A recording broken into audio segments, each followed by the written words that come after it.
Hello and happy Advent. We're back here doing some Bevlin's cocktails for your Christmas season and for your Christmas parties.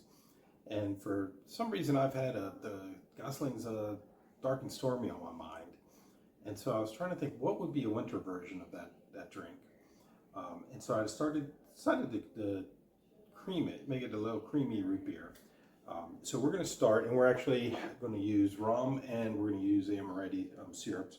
We're going to start with our Amrut Two Indies Rum. This is a mix of two, one pot distilled and one column distilled rums from the Caribbean, even though this is actually, I think, finally blended in India. So we're going to start with 2 ounces.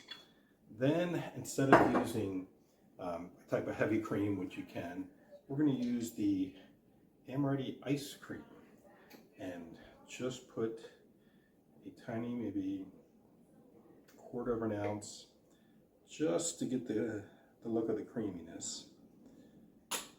Then we're gonna, obviously, we have our root beer, and so we have so I'm gonna put a little bit more, just so that we can make sure we get our root beer, with the ginger beer aspect of the Dark and Stormy. And obviously we need to get some ginger in here. So this is the I'm sorry, that's not gonna work. There we go. This is the almond. Here we go. I found the apple ginger.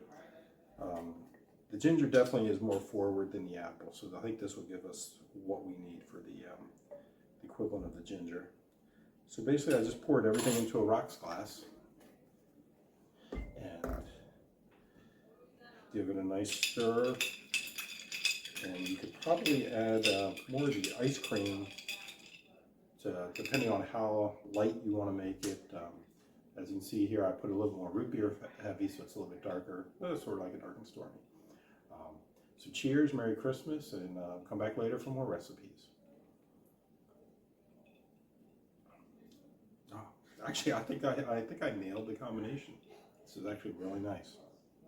I'm going to savor this for a while. Cheers.